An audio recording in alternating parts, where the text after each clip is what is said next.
पुराने समय की बात है। नगर में रहने वाला सवल नाम का एक लड़का अपनी जिंदगी से बहुत निराश था। उसकी निराशा का कारण ये था कि अब वह कुछ भी नहीं कर रहा था। उसके माँ बाप उसे ताने मारते कि तेरे सारे मित्र कुछ ना कुछ कर रहे हैं, लेकिन तू अभी भी घर में बैठा हुआ है।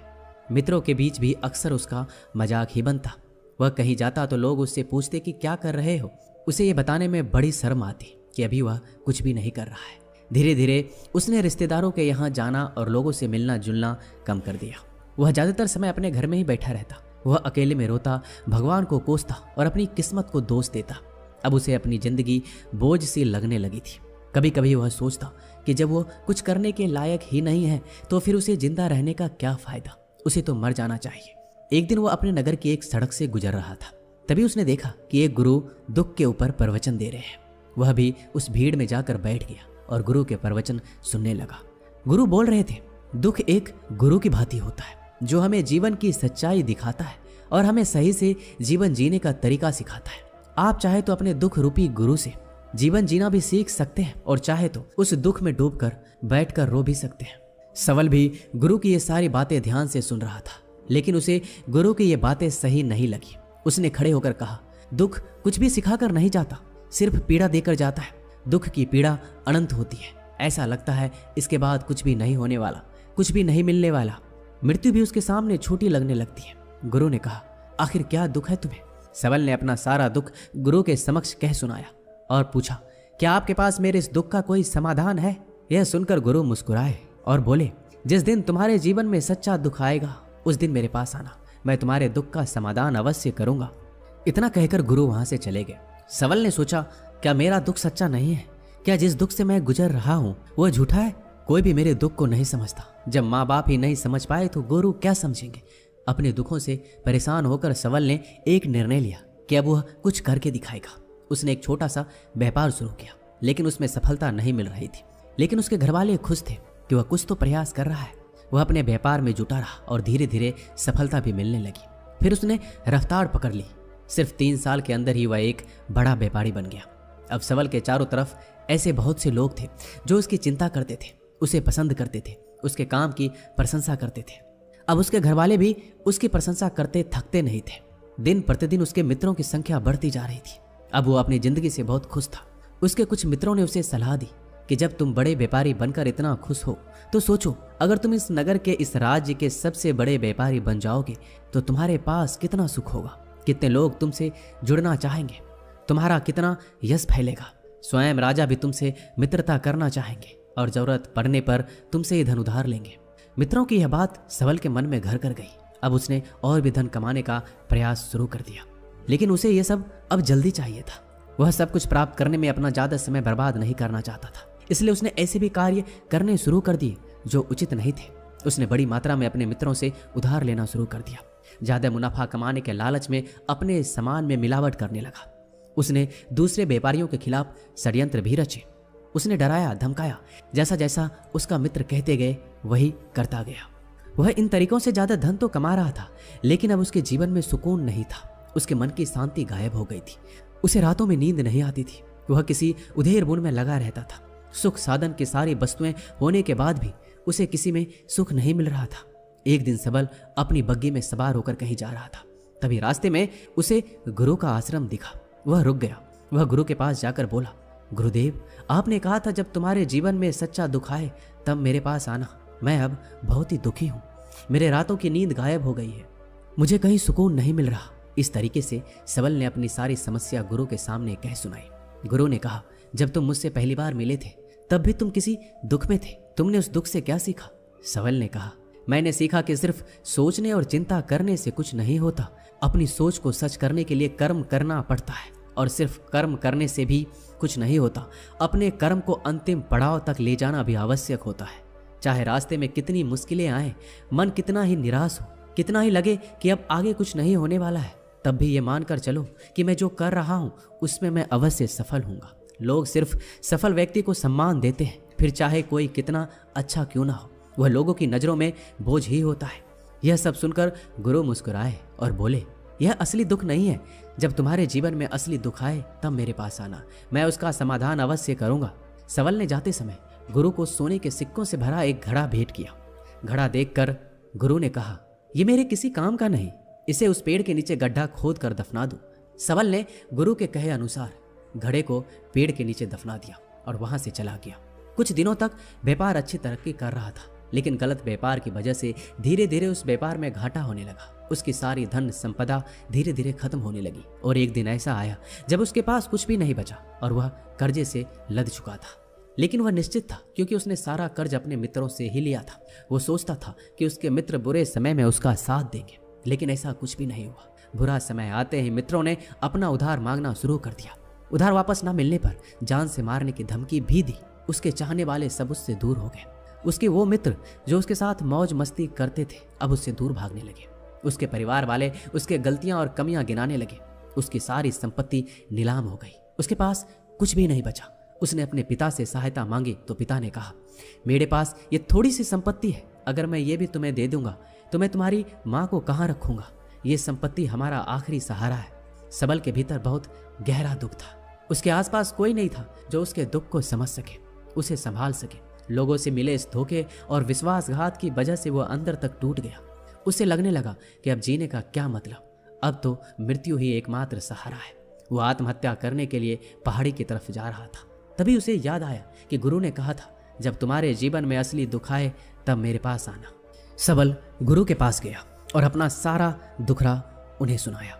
आंखों में आंसू भरकर बोला, मेरे इस दुख का समाधान कीजिए गुरुदेव। गुरु ने कहा, जब तुम्हारे जीवन में असली दुख आए तब मेरे पास आना, मैं उनका समाधान अवश्य करूंगा। सबल ने कहा, क्या अभी जो मेरे जीवन में घट रहा है क्या वो दुख नहीं है? आखिर असली दुख होता क्या है? गुरु ने कहा, सबसे पहले तुम मुझे ये बताओ, इस दुख से क्या सीख मिला? सबल ने कहा, मैंने सीखा कि जो लोग हमारी सफलता, हमारी तरक्की की वजह से हमारे जीवन में आए हैं वो हमें धोखा अवश्य देंगे, क्योंकि बुरे समय में हमारे साथ खड़े नहीं होंगे। वह केवल अच्छे समय में हमारा फायदा उठाएंगे और बुरे समय में छोड़कर चले जाएंगे। भरोसा केवल उन्हीं लोगों पर करना चाहिए जो हमारे बुरे समय में, असफलता के समय में हमारे साथ खड़े रहते हैं। लेकिन ऐसे लोग बहुत ही कम होते हैं, पर जिसके पास होते हैं उनकी कद्र करनी चाहिए, उनका अपमान नहीं करना चाहिए। मैंने ये भी सीखा कि कभी किसी के खिलाफ षड्यंत्र नहीं रचना चाहिए, ईमानदारी और धैर्य के साथ काम करना चाहिए और कभी लालच नहीं करना चाहिए। अपना सारा दुख और अनुभव बताने के बाद सबल आंखों में आंसू भरकर गुरु के सामने बैठा रहा। थोड़ी देर बाद गुरु उठे और उस पेड़ के नीचे गड्ढा खोदकर वह घड़ा बाहर निकाला जो सोने के सिक्कों से भरा हुआ था और उसे सबल को दे दिया और कहा, तुम्हारे जीवन में असली दुख आए तब मेरे पास आना। सबल ने गुरु को धन्यवाद दिया और प्रणाम कर कर वहां से चला गया। उसने उस धन से एक छोटा व्यापार शुरू किया। अब वह एक छोटा व्यापारी बनकर खुश था। अपनी पूरी लगन और ईमानदारी से व्यापार किया। देखते ही देखते वो फिर अपने नगर का एक बड़ा व्यापारी बन गया। उसका जीवन खुशियों और सुविधाओं से भर गया। लेकिन कोई कितना भी अच्छा हो, कितना भी अच्छा काम करे, दान करे, पुण्य करे, लोगों की मदद करे, लेकिन जीवन में दुख तो आता ही है। तो सबल के जीवन में भी दुख आया। उसके माता पिता की मृत्यु के रूप में। वो दोनों एक ही दिन मृत्यु को प्राप्त हो गए। सबल अपने माता पिता से बहुत प्रेम करता था, इसलिए उसे उनकी मृत्यु से बहुत गहरा आघात पहुंचा। उन दोनों के पार्थिव शरीर को शमशान घाट ले गया। वहां उनकी अंतिम क्रिया की गई। वहां उसने अपने माता पिता के शरीर को जलते हुए देखा तो उसका मन बेचैन हो गया। उसके अंदर बहुत से प्रश्न उठने लगे। वह घर वापस आया तो अपने माता पिता के घर और संपत्ति को देखा जिसके लिए उसके माता पिता हमेशा लड़ते रहते थे। आज वो लावारिस पड़ी है। आज उसकी देखरेख करने के लिए, उसके लिए लड़ने वाले इस दुनिया से चले गए। उसके पिता ने जो भी कमाया था, जो भी बनाया था, सब कुछ यहीं रह गया था। एक दिन पहले किसी से भी अपनी संपत्ति के लिए लड़ जाने वाले उसके पिता आज इस दुनिया से अलविदा हो गए थे। उसका मन इसी तरह के अनेक विचारों के भंवर में फंसा हुआ था। उसे अंदर से अकेलापन और डर महसूस हो रहा था। उसे कुछ खालीपन सा महसूस हो रहा था। उसे लग रहा था कुछ तो है जिसे वो समझ नहीं पा रहा। इसलिए वो गुरु के पास गया। उसे देखते ही गुरु ने कहा, क्या जीवन में कोई दुख है? तो सबल ने कहा, वैसे तो जीवन में कोई दुख नहीं है गुरुदेव, सब सुख है, सब अच्छा चल रहा है। लेकिन आज मेरे माता पिता की मृत्यु हो गई। इस घटना ने मेरे मन को बेचैन कर दिया है। गुरु ने कहा, इसमें दुखी होने वाली कौन सी बात है? एक दिन तो सभी के प्रियजनों को मरना ही है। हमेशा जीवित ना तो कोई रहा है ना कोई रहेगा। एक दिन तो तुम्हें मरना ही है। हो सकता है कल ही मर जाओ या आज भी मर सकते हो। सबल ने कहा, यह आप क्या कह रहे हैं गुरुदेव? मैं भी मर जाऊंगा, पर मैं तो अभी जवान हूँ।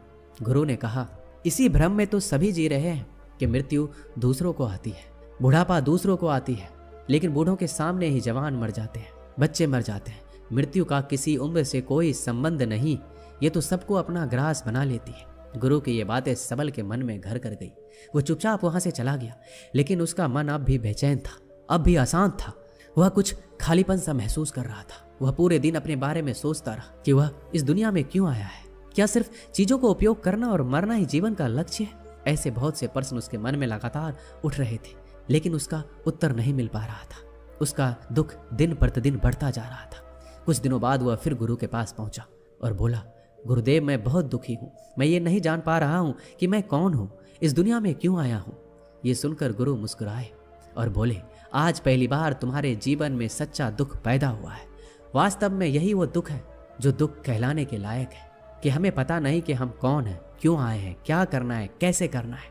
सबल ने कहा, गुरुदेव, मेरे इस दुख का समाधान कीजिए। गुरु ने कहा, हम सभी इंसान जीवन भर क्या इकट्ठा करते हैं? सबल ने कहा, हम सभी इंसान जीवन भर धन, संपत्ति, मान, सम्मान, परिवार, मित्र, शत्रु, पद, प्रतिष्ठा, यही इकट्ठा करते हैं। गुरु ने कहा, क्या इन इकट्ठा हुई सभी चीजों से एक भी चीज साथ ले जाया जा सकता है? सबल ने कहा, नहीं गुरुदेव, इनमें से कुछ भी साथ नहीं ले जाया जाता। मेरे माता पिता के साथ कुछ नहीं गया, सब कुछ यहीं छूट गया है, परिवार, संपत्ति, सब कुछ। तो गुरु ने कहा, अब मेरी बातों को ध्यान से सुनना। इस दुनिया में हमें जो इकट्ठा करना है वो हम इकट्ठा करते नहीं। चीजें जो हमारे सामने होती है लेकिन हम उन्हें देखने का प्रयास नहीं करते।